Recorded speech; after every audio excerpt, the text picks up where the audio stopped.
What I'm going to do now is try to push some buttons. We can see it on the big screen here of things we talked about this morning. So one of the first things we're looking at is WFM 8300. This is the same look of almost all our products. So it's generic view. And what you see on the screen, you can go full screen with any of the quads you want, or you can see all four at once. You can put pretty much anything wherever you want. What I'd like to show you, we see the waveform, we see the diamond display, we see arrowhead, and we see the picture. Point I really want to make, I push the magic configure button. You push and hold buttons, things come up. Submenus. Display settings under config, go to there, come on over, and cursor down with your selection keys. Picture bright up, turn it on. Picture bright up, turn it on. Picture bright up, turn it on. Dismiss config, and look at that. I see the picture bright up in yellow and cyan. Well, what do I care about that? Composite gamut error. NTSC is composite gamut. What I see here is my yellow and my cyan is above 120. It goes up to 131, which is illegal in the world of composite. So how do you want to see it? I don't see it in the digital domain. Nothing's wrong with 100% color bars. Don't see it here. Nothing wrong with color bars. Analog, NTSC, composite gamut error, it brights up. You can turn these on, turn them off, but typically creative people just like to look at this. They don't want to bother with that. So it's another way of using a tool. So as far as color space, what Steve Chauncey was showing you was diamond. And let's go to full screen of diamond. Black in the middle, gray through white, black in the middle, gray through white. If it's inside the diamond, you're not breaking any rules for digital color space. If you go out to the blue line, you're using your 3% margin that you have to exceed it with color bars. Fits exactly in here. Some people like diamond because you see a nice straight line for your grayscale. I prefer split diamond. You push and hold the button, a submenu comes up. I like to go over and use split diamond. Why do I like that? Because if I have something that's blacker than black, it would be out here. Blacker than black would be out here. With regular diamond, the black can be blacker than black, but is actually in the other diamond, and I say I have a black error, but I don't see it. So I like split diamond. Some colorists say, well, I like to have everything in a nice vertical axis all lined up. It's the same thing, but you gain blacker than black, because blacker than black is here, whiter than white is here, blacker than black, whiter than white. Green, green, blue, red. Okay, another thing to look at is, Steve Chauncey just barely touched on it, under the vector display, we have good old-fashioned vector scope. For the digital world, I would recommend becoming familiar with lightning display, because a vector scope is nice, but a vector in the middle is black and gray and white. There's no axis on a vector scope that shows you shades of gray. So the lightning display, because color bars are a good old placeholder from the old days, because it's actually cheaper. Your electric bill is cheaper if you broadcast color bars compared to black. It's easier on your transmitter because black is closer to the sync tip, which means you're generating maximum power. So you're using maximum power to broadcast black back in the good old days. In DTV, it doesn't matter anymore. But in NTSC, so put up color bars. It's actually cheaper to broadcast color bars. You're using less power. Black in the middle, gray through white. Black in the middle, gray through white. White, this is like taking vector scope and unwinding it and adding a vertical axis for shades of gray. Because once again, black in the middle, white, white. So how do I see color bars? I'm looking at 100% color bars. 100% bars is what I have it configured for, and look at that, it fits in all the little boxes nicely. White, yellow, cyan, green, magenta, red, blue, black, blue, red, magenta, green, cyan, yellow, back to white. Like in a vector scope, if I'm too far out, I'm oversaturated. If I'm falling too far in, I'm undersaturated. If I'm off to the side, I'm either magenta, could be either more red or more green, and you start having imperfections, impurities in your colors. because you're putting color bars in, because color bars is a test signal. It's a placeholder, but it's also a test signal. In the world of test signals, you put in a known good signal and you see what comes out the other end. If the good signal comes out the other end, congratulations, you're passing a quality signal from point A to point B. Put a good signal in and a corrupted or a changed or a variation or a lower quality signal comes out, you're losing somewhere in your system. You can be the local hero with something that will probably never happen in your career, but if it does, I guarantee you'll be the local hero. Between green and magenta, magenta and green is the longest distance between points. So what is done, Tektronix developed all this stuff, magenta and green, longest excursion is here. If this is bowing up or bowing down, bowing up or bowing down, these are, I think, if I remember correctly, 40 nanoseconds each. What that is showing you, you have inter-channel timing problems. So if you would have a weird situation going on, I put color bars in, but they're smearing at the transitions between colors. A shift to the left, a shift to the right. Let's say you zoom in on a traffic light and the light turns red. And you see a gray ellipse on one side because there's no color for the red. And on the opposite side, you see the red hanging out over the edge of the traffic light. That is called inter-channel timing problems.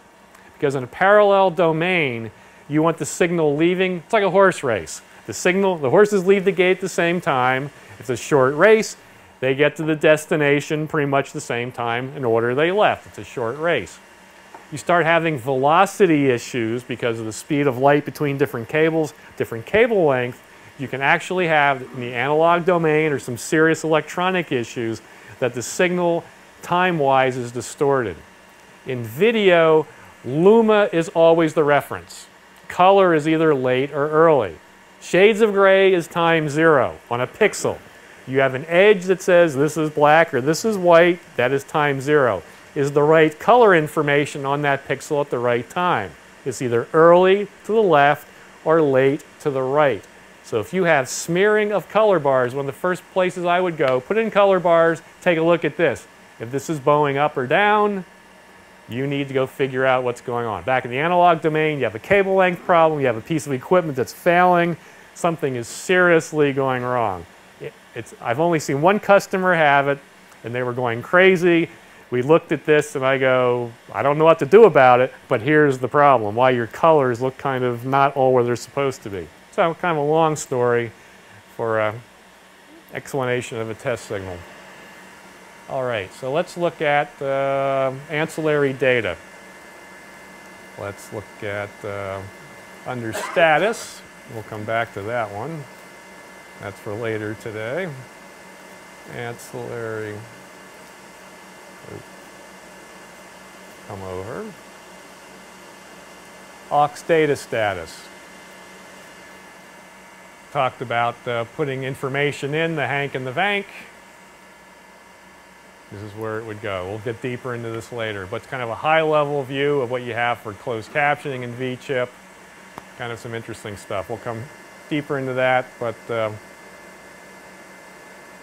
status, let me make sure my order is right on this.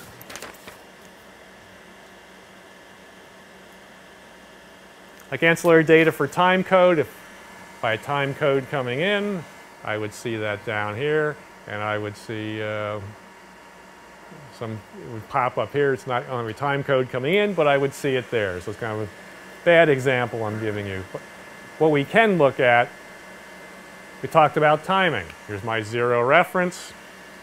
I go external, it's unlocked. You can see it's red. So any deviation from 0 reference time, it would show me how many lines and samples it shifted to the left or the right and graphically show me that. Let's go to what I really want to show you is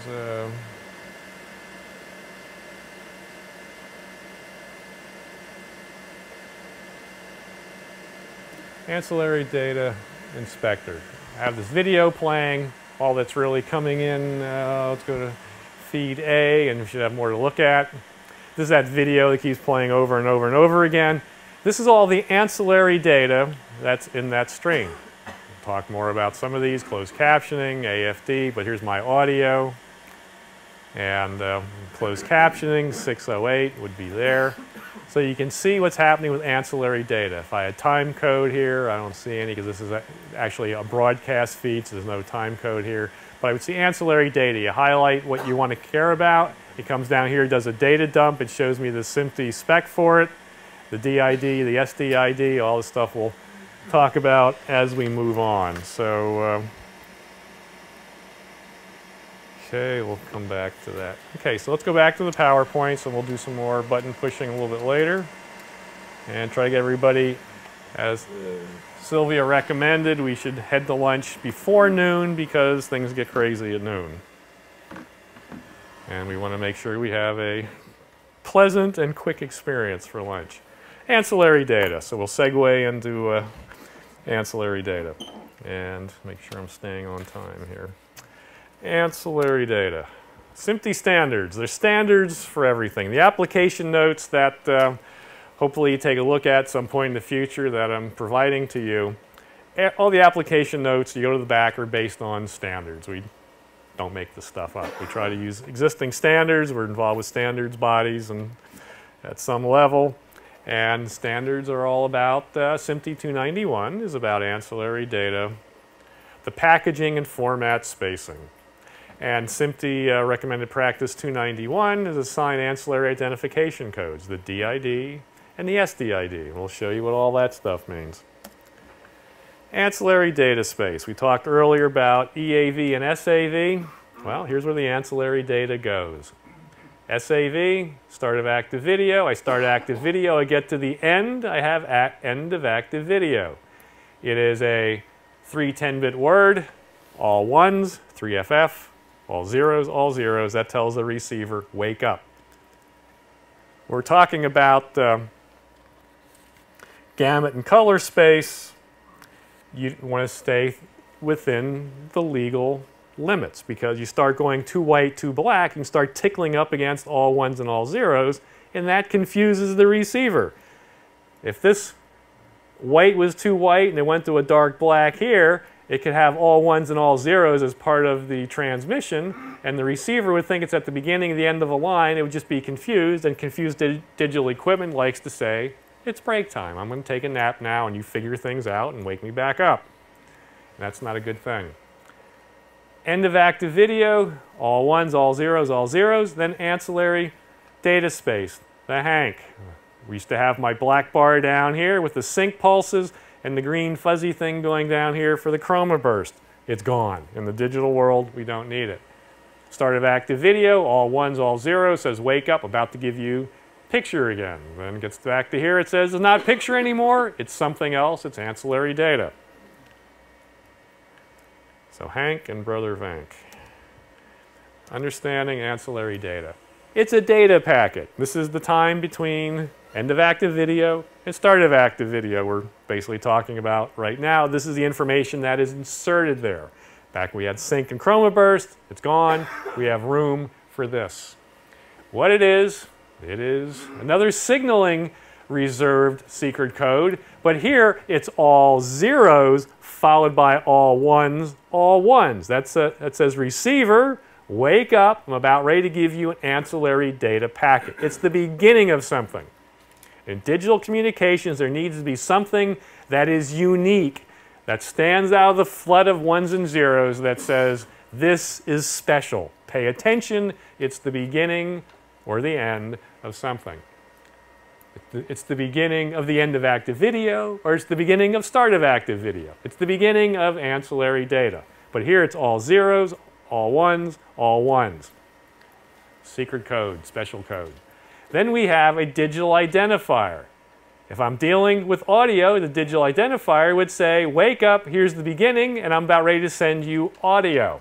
Okay, great. So that means somebody inside this box that cares about audio needs to pay attention.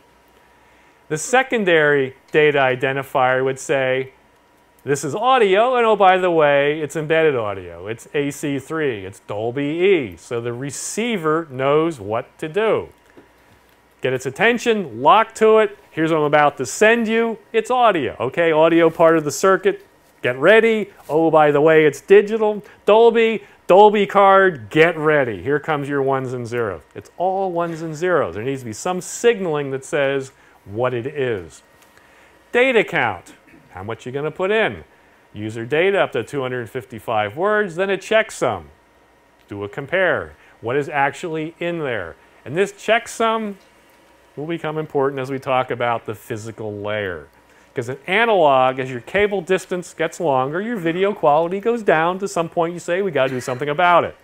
Digital, my signal quality can be falling apart as it's going through the cabling, but the picture and the sound still look good. It still sounds good.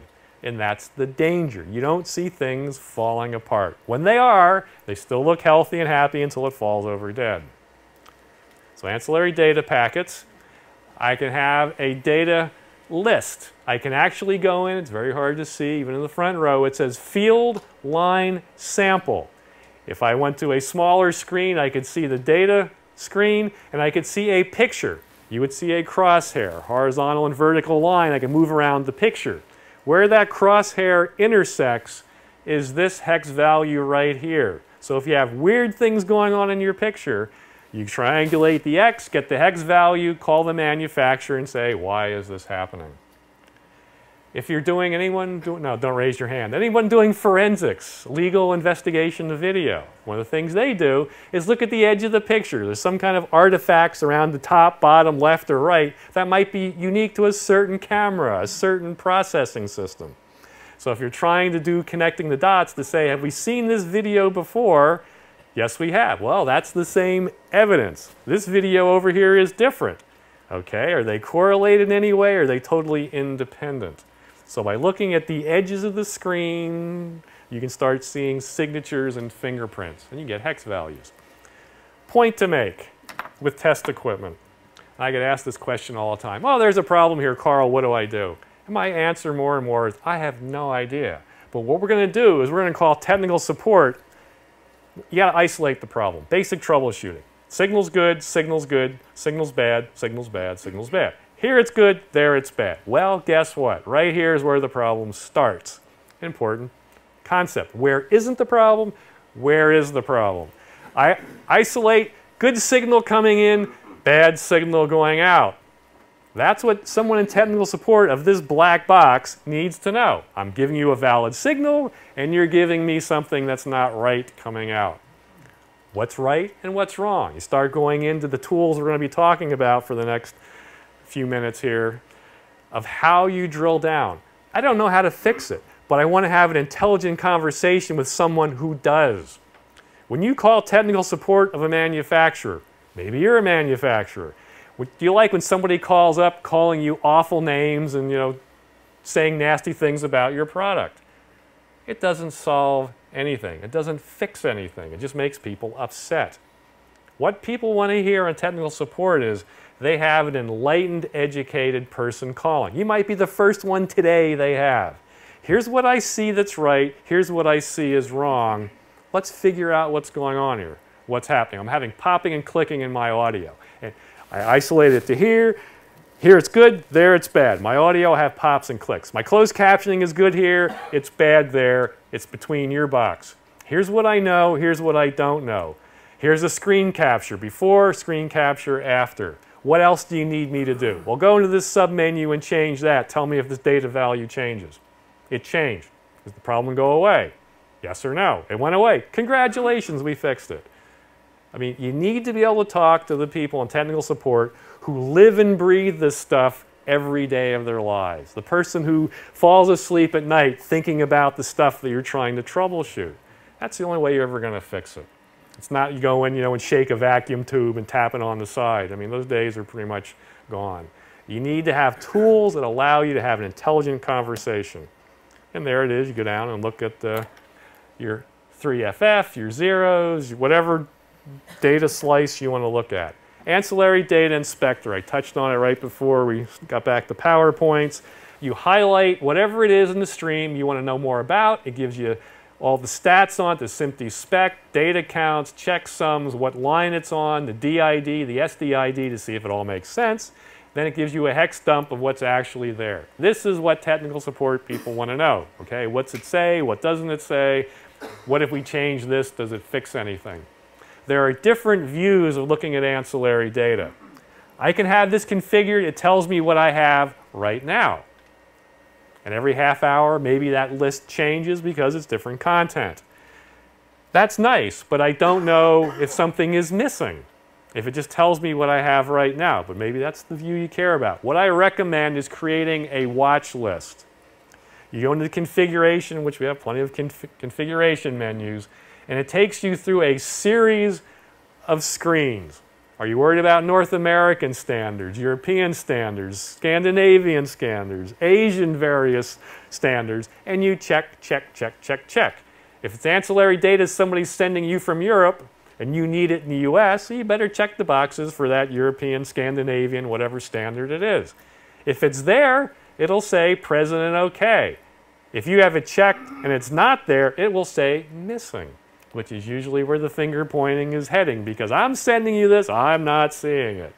And it goes back and forth. You got to say, I hook it up, and at this point, I don't see it. If you're putting it in, it's not getting to me, and I can prove it. I was involved with a broadcaster in Manhattan trying to get stuff to Burbank.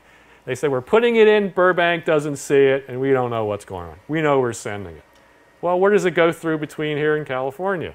Oh, it goes through our point of presence in Chicago. Does Chicago have it? I have no idea. Are they getting it? Don't know. Are they sending it? Don't know. Okay, somebody in Chicago, go to this screen, look at this. Yeah, I'm getting it. Look at your output. No, it's not leaving here. Well, guess what, Chicago? We have a problem. That's how you troubleshoot. Where is it? Where isn't it? And how do we isolate it and say, okay, Chicago, go to this device. What do you see right there? It's good there. It's good here. It's bad there. It's bad there. Well, okay, now we're getting somewhere. In Chicago, why is this device not passing my ancillary data? Oh, because we're putting something on top of it and we're corrupting it. Well, there you go. Move it to another line, or somebody's got to move to another line. Problem fixed. Burbank says, thank you very much. That's how you stop finger pointing. So ancillary data allows you to drill down. Do I know what all these hex values mean? I don't have a clue, but the person on the other end of the phone knows what they mean. Data types. Closed captioning. This is everybody's favorite, because you put it in, it should be there. Somebody might be missing it. You want to see it on the screen. You want to be able to do ancillary data inspection of it, see what's happening. Our good old friend 608's been around since the late 70s, early 80s. It's basic. It's 608. It served us well. Well, we came to the digital world. Let's do something more complicated. So let's do 708. 708 is for digital television. So there's the SMPTE standards for the mapping, the distribution packets, some interesting reading. Put that under your pillow at night. We're going to focus on 608 and 708. 608. It's good old-fashioned closed captioning, line 21, field 1 and 2. Has some clock pulses you need something to lock to. It's a whopping 960 bits per second. Today's world, that's not much, but that's all you need. It's 608 closed captioning. It works well. You can have different services, 1 through 4, textual-based, 1 through 4. So you have SDI. Standard def, it can be digitized and carried as an ancillary data packet. And there it is, good old line 21. And you can see those little dots moving around on your screen are actually represented as a waveform. In the ancillary data status that we looked at briefly right after the break, you can see 608, 708, is it there, is it not there? Where is it, where isn't it, and who's supposed to be getting it that's not getting it? DTV. Going to make it more complicated. 608, been around for years, fairly well understood. 708 allows you all to do all kinds of cool stuff. Is anyone doing it? Probably not. What you can do with 608, you have plain old text on a black background. 708, you can go in and say, what style of font do I want? What color? What size? Do I want the text floating on a black box? translucent box so I can see the picture kind of, or just text on the picture in the picture. You decide that. Is anybody doing that? Is anyone doing multilingual closed captioning, as in many languages? It can do several languages of closed captioning. Is there a business reason to do that in your broadcast? Is there a reason to have Portuguese and Polish? Don't know. It's possible. So the end user can go in and find multiple layers of foreign language. It can be verbatim translated or high-level summarized translated to foreign languages. Is anybody doing that? There needs to be a business case. So what people are mainly doing is taking good old-fashioned 608, putting it into a 708 wrapper, and they're done with it. They can do 608, which makes their analog feeds, if they have any left, functioning fine. Jam that into a 708 stream, you're compliant. But you can't go the other way. You can't take 708 and make it fit into 608. It just isn't possible. There's no mechanism that I've ever seen to do it. Because most people just say, we have a whole history of understanding 608. Just at some point, pop it into a 708 transport, and we're compliant.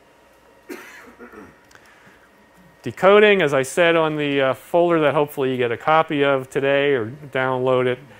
How-to guide tells you button push by button push how to do closed captioning data analysis. The ancillary data screen that we talked on before, you can see your 608, 708, do you have any V-chip, any AFD, tells you what's going on. Green is usually a good thing. Yellow means it's missing, red means it's there, but it's not doing well.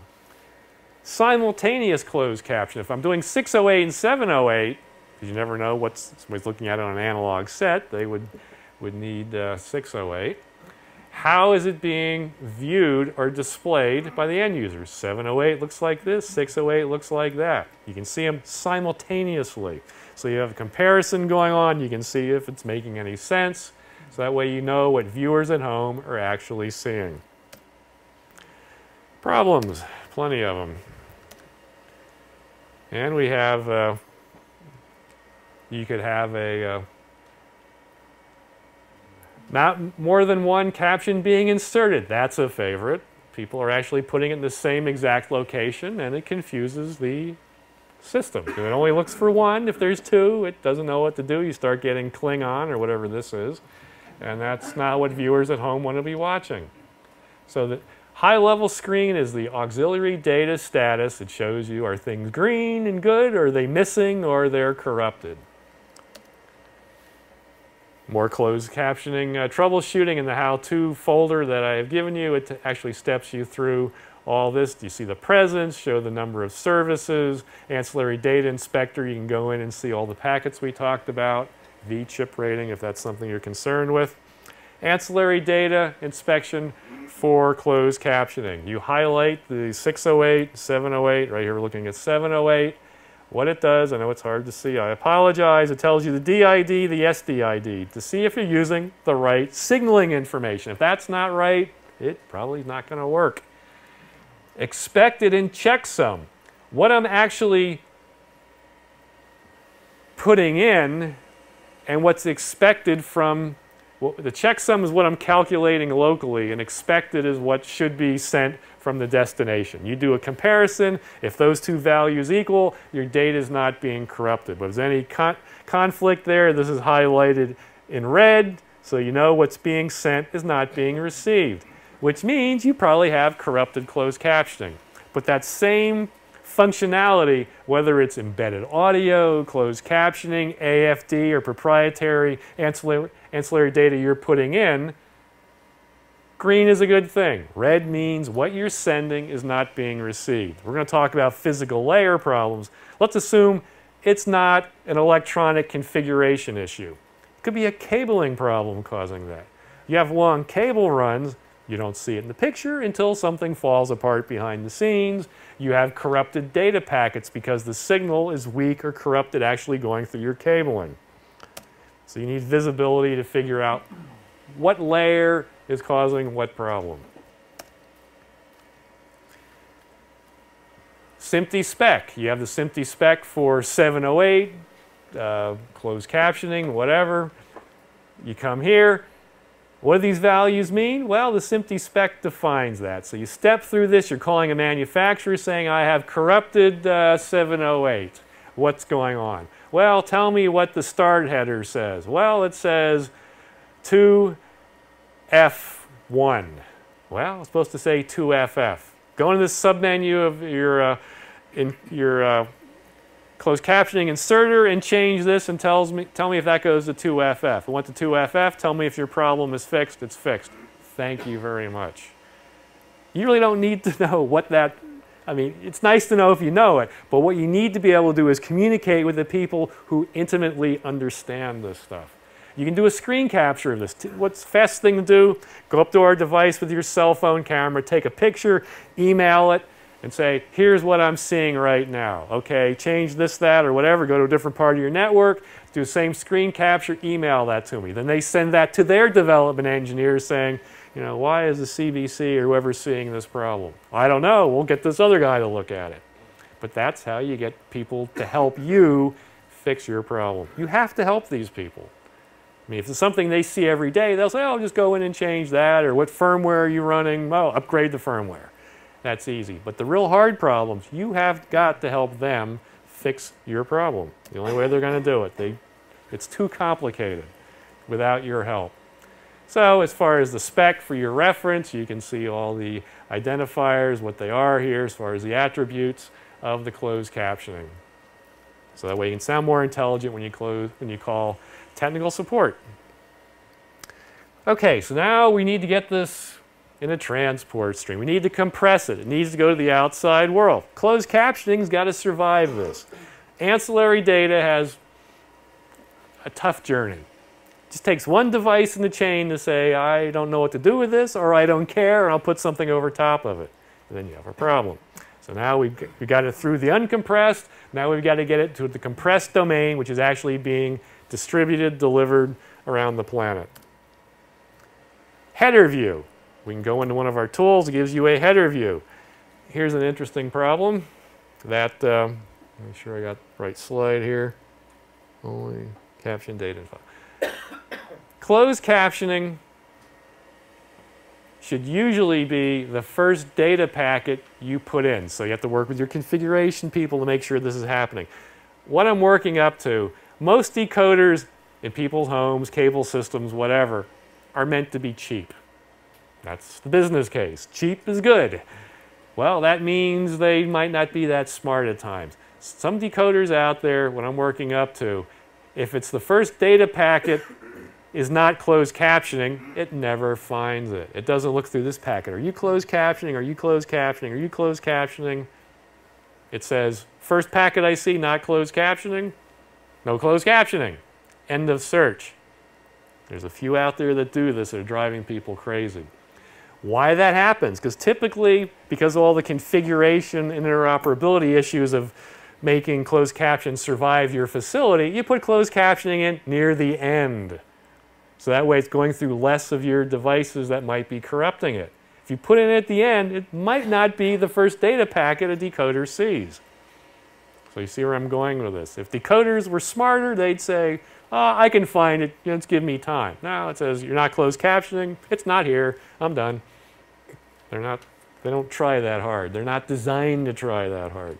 So if you ever run into that, you might want to see if you're putting it in earlier in the chain before another ancillary data insertion device. It's a rare problem, but it's driving some people crazy. So 608 display in our elementary stream analyzer, we're now at the compression layer. What can I see with 608? You click the radio button here for 608, and it configures the screen for 608. You see the display, you see what's happening in the picture, you can see what service, service 1, for example, we have. The other ones are red, so if they're supposed to be there, they're not. Text row info, because they're row-based. Row 14, 15, here's 14 and 15. You count down the screen, so that's your positioning information. So that tells you where it should be. If it's row 1, it's going to be up here. If it's 16, or 15, obviously it's down there. So that's 608 view. 708 view, kind of similar, but you have the on-screen display. Tells you what service you're in, but 608 is easy. 708 has more stuff to go wrong. Window parameters. It's window based.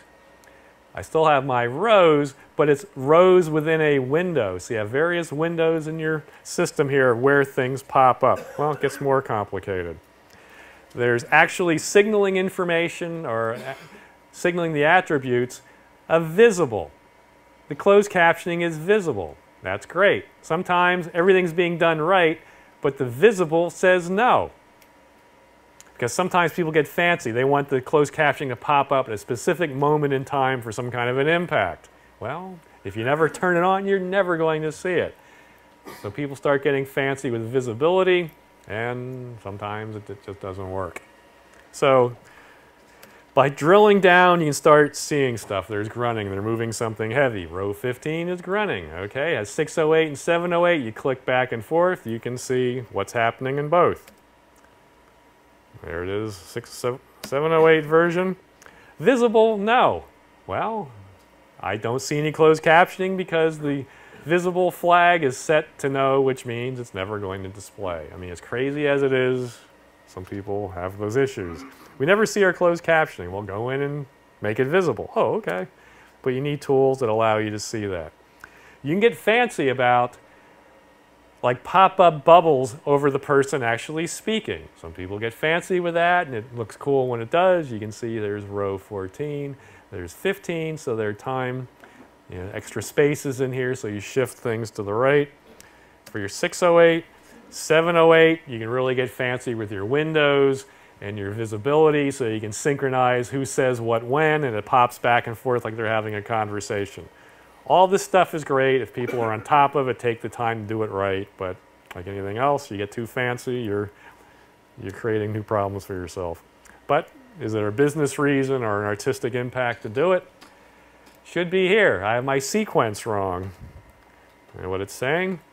It goes 12, 13, 11. Well, it's not, that's what you're seeing. That's what's causing it. So your sequencing of how you start having pop-up windows. You need to work with your closed captioning people before you go down this road of getting fancy to say, how do I do it? How do I signal this? And make sure the people doing the closed captioning, inserting, understand all these parameters that they're setting, or maybe setting correctly, maybe setting incorrectly.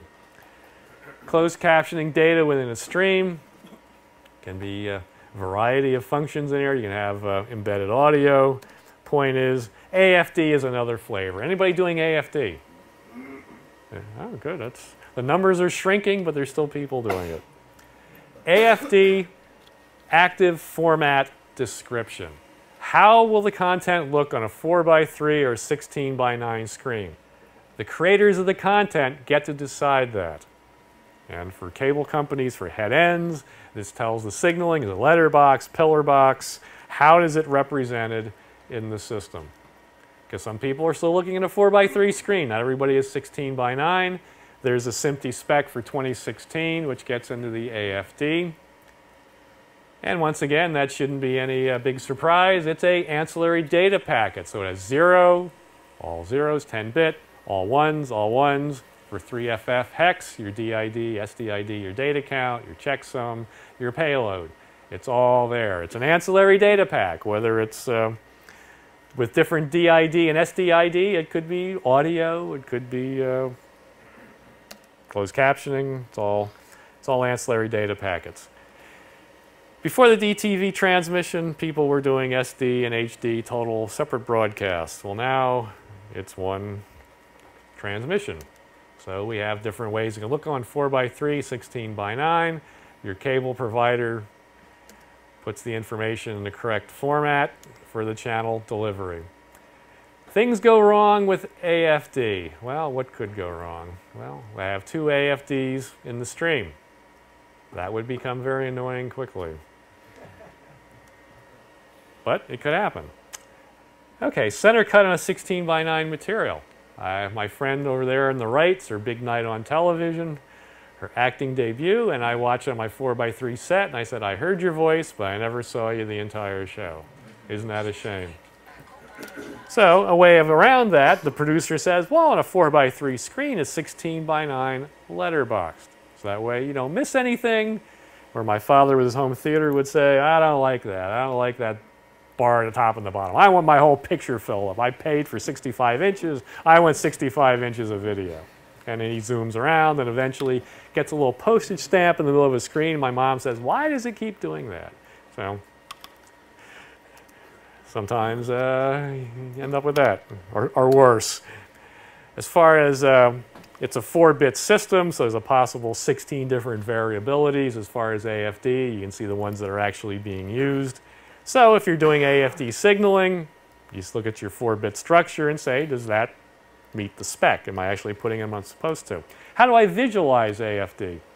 You can see the gold bars, gold dotted line around your picture. That represents what you actually see in your broadcast. So I think that's it for ancillary data. Had a few people saying they're hoping I'm going to get in test equipment justification, and yes, we are. And I think we're doing good with time, so let's dig into this. When I was a young man, I would learn stuff the hard way, sometimes because I was too stupid. The only way I could learn it was the hard way. Sometimes I would say, now why didn't somebody tell me about that? I wish I would have known, and I wouldn't have done something that I wish I wouldn't have done.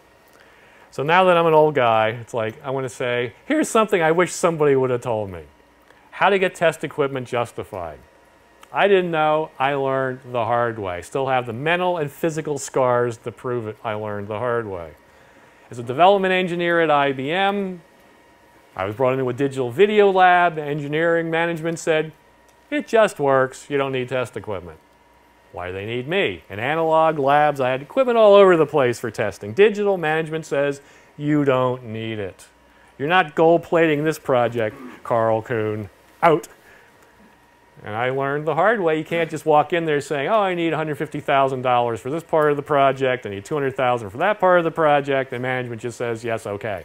No, you have to go in there and give them a business reason to hear what you have to say. Oh, how'd that happen? So much for my big build-up. Test equipment justification. No. Well, why does that keep... There it is. Keep clicking on the wrong one. Too many screens open. Where do we start? You're doing it right now. Continuous learning. Unless you're retiring in 6 months or 6 weeks, you have got to keep learning because this is moving technology and everybody's trying to keep up. Stay current is a challenge. What I have learned, it's called an elevator pitch. Let's say you've run by your management, you need test equipment. They go, yeah, but the financial person, he's got to hear your story or she's got to hear your story, so get ready to talk to them. You get in the elevator, and the financial person gets in the elevator with you, and they say, Karl, what's this? You need test equipment. In 30 seconds or less, you need to explain to a business person why you need test equipment. If you can do it in 30 seconds or less, you know what you're talking about. If it requires a lot of hand waving and 5 minutes later, they don't want to hear about it. But if you can knock them between the eyes with what you need in 30 seconds or less, they get out of the elevator and say, why aren't we doing this already? That's what you want to hear from them. Not, this person is wasting my money and my time, I have other things to do. 30 seconds or less, give them all you got.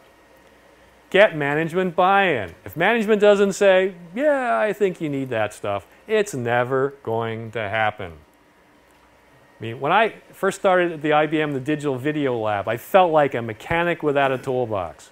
If everything works, I'm the hero. If it breaks, get in my car and just keep driving, because I don't have a clue. If I can't reboot it, pull the power cord, and bring it back from the dead, I have no way of explaining to anybody why it doesn't work. Not a good feeling. Management has to say, yes, you need it. Fight for a budget line item. If it's not in the budget, it doesn't happen. If it takes you 6 months, 12 months, or 18 months to say, finally, line item 17, digital video test equipment, now you've made progress. If it's not in the budget, it's hand-waving and idle talk. Current wish list. Let's say your management says, yeah, I hear what you're saying, but right now there's no money for that. Maybe next quarter. Right now it's not happening. Can't afford it. And management comes to you and says, we've got to spend money by Thursday close of business or it goes away. What do you need? And it's Wednesday afternoon. That's when I usually get the phone call. Karl, what do I need for test equipment? I don't know. What are you doing? Right now is not the time to figure out what you need in the next 24 hours. You need a current wish list all the time, prioritized. If management says, nice list, cut it in half. I can afford half of it right now, between now and 5 p.m. tomorrow. Oh, okay, here's what I've got to have. A prioritized wish list. And that can grow and shrink as the money comes and goes. Persistence. My two sons, fighting their way through engineering school. One's an IT security expert. The other one's an aerospace engineer. I said, persistence is how you're going to get your degree, how you're going to stay employed the rest of your life. The only way you fail is to say, I'm done. I quit. That's it. I failed. I accept that. Persistence is how you succeed. If your management walks into you and say, we're taking this company to Mars in 5 years, you say, okay, I can do it. I don't know how, but we're going to figure it out. Persistence. Don't get yourself fired. You can be such of a pain. They say, let's get rid of this person. I can't stand it anymore. So you got to know that fine line of being persistent and being unreasonable. As a professional project manager, the unknown unknowns are the train wreck coming around the corner that you had no clue was coming. And when it happens, you say, oh, I never thought of that. Well, as professionals, you want to reduce that number of possible unknown unknowns. You want to have knowns as much as possible. Or you know what you don't know. I work with a lot of customers sometimes. I say, these people know what they don't know and they're willing to listen. Or sometimes I walk out saying, these people don't even begin to understand what they don't know. That's a dangerous situation to be in. Missed schedules and budgets. That's obvious. If this doesn't work, we're going to miss schedules and budgets because something's not working. Advertising revenue. Everybody's fighting for the same eyes and the same dollars. You want to make sure that you're delivering a quality product. Legal contract issues. You can't just say to your customer, oh, I'm sorry, that didn't work. Maybe next time. No, in today's world, big money on the line, people have expectations, and it had better happen. How I got test equipment justified at IBM, I talked to the IBM attorneys. And they go, this has to work.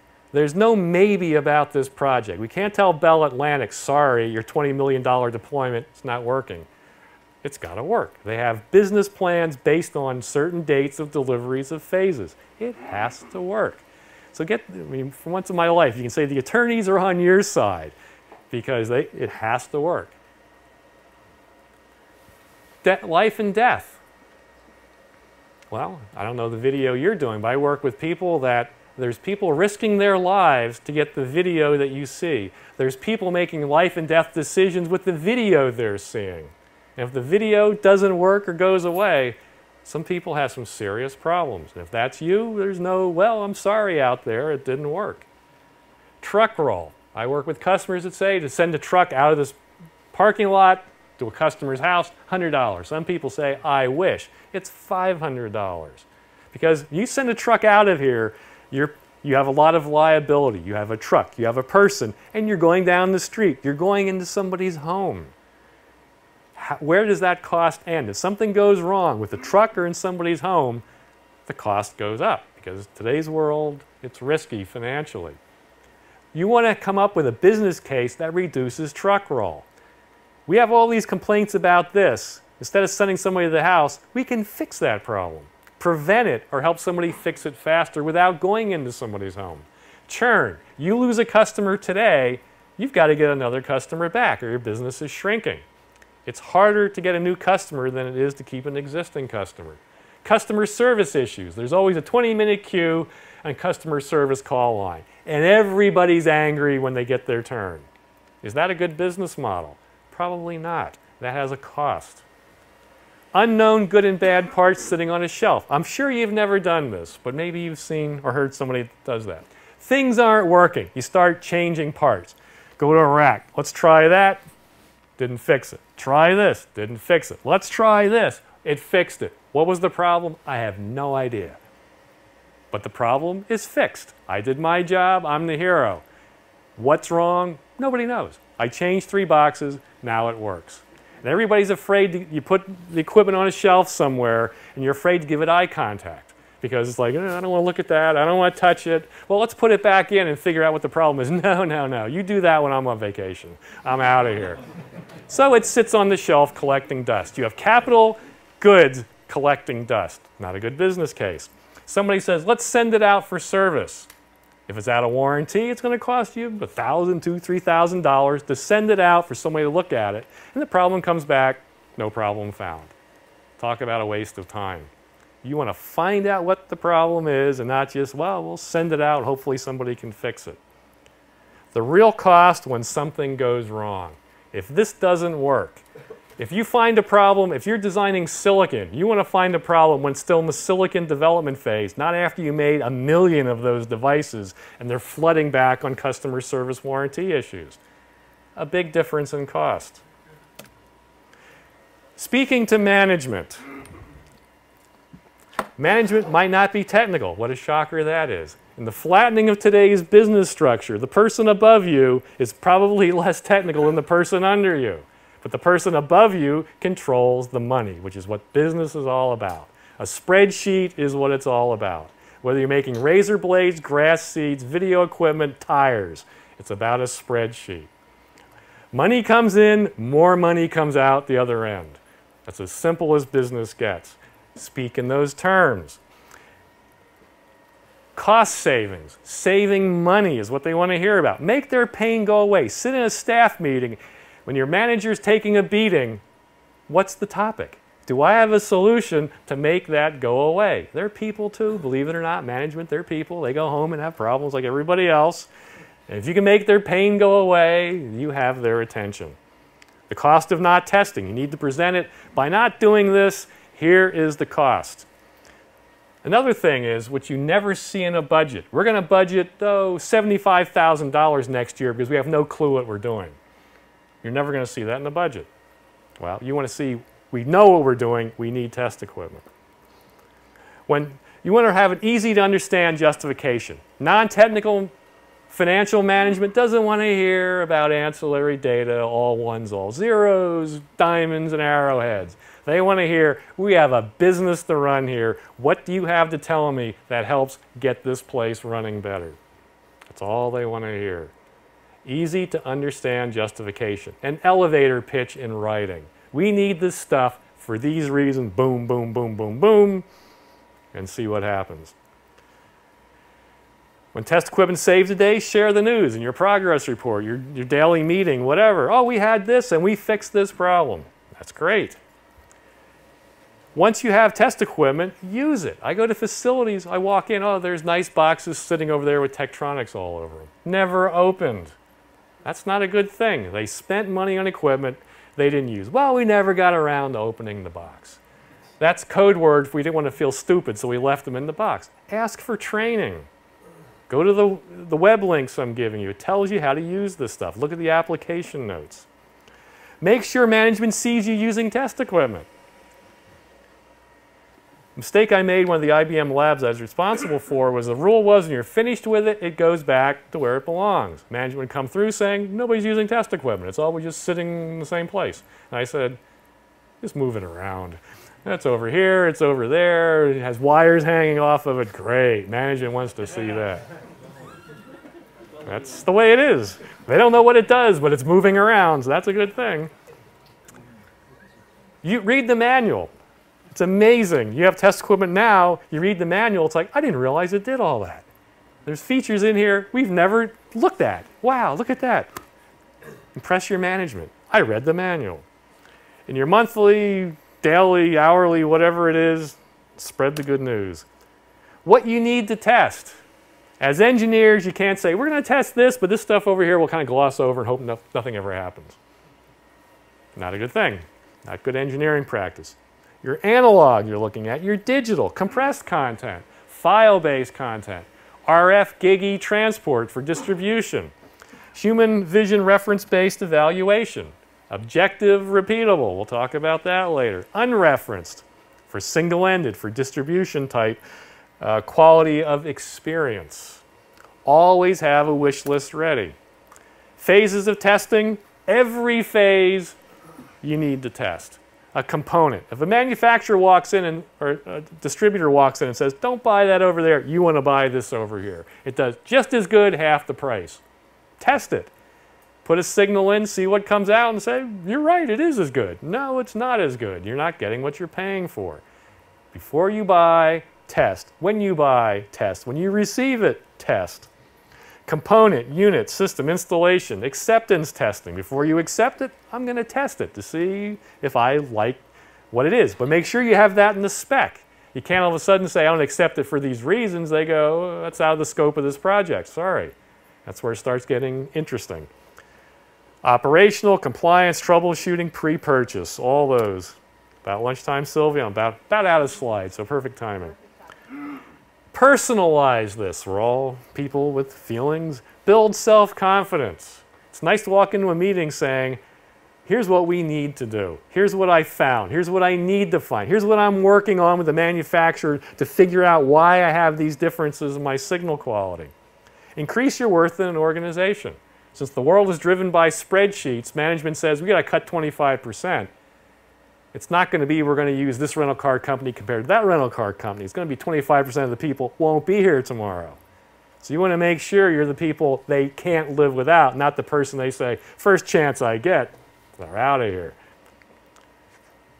Proactive. As professionals, you want to be proactive, not waiting around for the next disaster. Less stress. We have enough stress. Finger pointing is fun as long as all the fingers point somewhere else. If the fingers all point towards you and you shrug your shoulders, not a good professional place to be.